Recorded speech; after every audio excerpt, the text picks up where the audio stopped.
자, 시장이 아리까리한 상황 가운데서도 인사를 드려보고 있는 크립토 마토입니다. 제목에서도 아실 수 있다시피 그렇게까지 중요한 내용이 나온 날은 아니었는데요. 그럼에도 불구하고 이 기사들 몇 개가 나와가지고 심심하신 분들은 보시라고 한번 영상을 시작을 해보고 있습니다. 오늘 나온 정보들은 대부분 이 블록미디어라는 매체에서 나온 기사들을 모아보는 것인데요. 그동안에 리플사와 XRP에 대해서 좋은 이야기만 제가 드렸더라면 오늘 이 블록미디어의 기사들 같은 경우는 반리플적인 거의 리가 같은 내용들을 포함하고 있습니다. 그렇기 때문에 어찌 보면 중립적으로 상황을 지켜보는데 도움이 될 수 있지 않을까라고 생각을 해보면서 하나둘씩 보도록 하겠습니다. 자, 리플사의 CEO인 브래드 갈링하우스 지금 메인넷 컨퍼런스에 참석을 하고 있는데요. 거기에서 드디어 메사이의 창업자인 라이언 셀키스와 함께 자리를 하게 됩니다. 자, 온라인에서는 서로 설전을 벌였었던 두 사람인데요. 오프라인 상에서는 정상적으로 대화를 주고받았다라고 합니다. 자, 그리고 대화 내용 중에 당연히 빠질 수가 없는 것이 바로 소송건입니다. 자, 리플사는 SEC를 상대로 업계 전체를 대변하고 있는 중이다. 우리의 소송 결과가 전체 디지털 자산 공간에 영향을 미치게 될 것이다. SEC가 암호화폐 산업을 괴롭혔다라고 생각을 한다. 우리는 이에 맞서 싸우기 위해서 무려 1억 달러 이상을 방어 비용, 즉 소송 비용으로 충당을 하고 있는데 이렇게 할 수 있는 프로젝트들이 많지 않다. 우리 리플사나 되니까 이렇게 싸울 수 있는 것이다. 이번 소송은 리플사에게만 중요한 것이 아니라 업계에서 누군가가 SEC에 맞서는 것이 중요하다고 생각을 한다. 특히나 게리 겐슬러 SEC 위원장이 디지털 자산의 대부분이 유가증권일 수 있다고 바라는 데에 대해서는 모두가 함께 분개해야 된다. 하면서 강조를 했습니다. 자, 근데 이런 빵형의 발언을 이 블록미디어 기자 같은 경우는 굉장히 좋지 않게 보고 있었는데요. 자, 리플사는 SEC와의 소송전에서 정말 승산이 있는 것이냐? 야, 빵형이 1억 달러 이상을 소송 비용으로 썼다라고 하지만은 사실은 업계 전체를 대변하기 위해서 그런 것이 아니라 이 본인들을 위해서, 자신들을 위해서 돈을 쓴 것인데 이를 마치 업계를 위해서 희생하고 있는 것처럼 포장을 했다. 사실 이 소송 비용 같은 경우도 XRP 투자자들의 돈이 아니냐라는 것입니다. SEC는 법인은 리플사와 갈링하우스 등 공동 창업자 개인들을 대상으로 소송을 하는 것인데 결국 허용되는 돈은 XRP 투자자들의 돈이 아니냐. 자, 그리고 또한 소송 또한 리플사가 승기를 잡은 것처럼 보이는 이유는 소송 당사자들이 정식 재판이 아닌 약식 재판으로 이번 송사를 마치기로 의견을 모았기 때문인데 이것도 말장난인 것이 리플사에 대한 소송은 벌써 3년째 진행되고 있다. 약식이라는 말이 정말 무색하다. 생각을 해보면은 암호화폐 업계에서 2년에서 3년은 현실 혹은 다른 산업에서 20년과 30년과 같은 시간이다. XRP가 처음 시장에 등장했을 때 참신성이 아직도 남아있는지도 모르겠다. 그동안에 정말 많은 이 경쟁 업체들이 등장을 했기 때문인데 자, 이런 상황에서 만약에 리플사가 승리한다라고 치자. 그러면 어떤 드라마틱한 일이 일어날까? 아니, 사실 아무 일도 일어나지 않을 것이다. SEC는 XRP 전체를 문제 삼는 것이 아니라 특정 기간에 발행 및 판매된 코인과 갈링하우스의 시세 조정을 문제 삼았기 때문이다.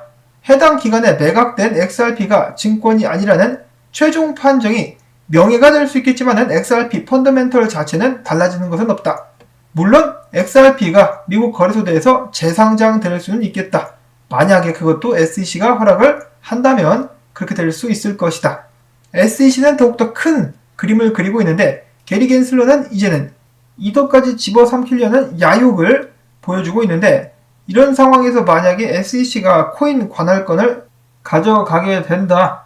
그러면은 이번에 소송에서 지게 된다 할지라도 XRP에 대한 대대적인 증권성 검증을 다시 시작할 수도 있다.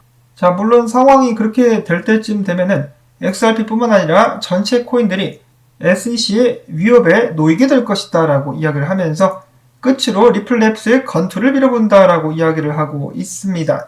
그래서 해당 글의 요지는 리플사는 결국 업계를 대표하기보다는 본인들, 특히 브래드 갈링하우스 개인이나 크리스 랄슨 개인을 위해서 싸우고 있는 것이며 만약에 소송에서 승리한다 할지라도 드라마틱한 변화는 없을 것이다.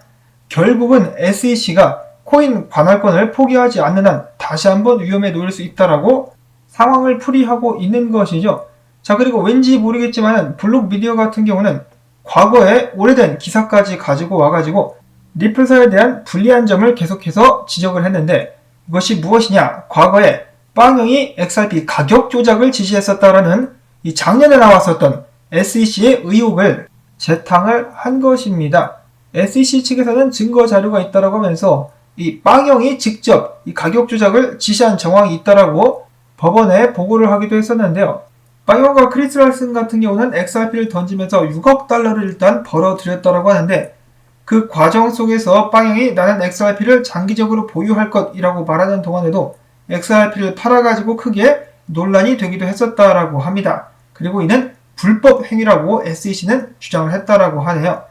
자, 리플사가 조직적으로다가 XRP를 2015년도부터 매매를 해왔다. 그러면서 가격 조작을 해왔다라고 하면서 이메일에서 밝혀진 정황을 통해서 빵형이 재무담당에게 리플사 대리인들을 시켜가지고 계속해서 사고팔고를 반복하면서 시세를 조작하는 이 작전이 진행됐었던 증거를 잡았다라고 이야기를 하고 있죠. 이런 식으로 해가지고 구체적으로다가 XRP를 사라, 뭘 팔아라, 빼라라고 명령을 한 정황이 있다라고 이야기를 하고 있습니다.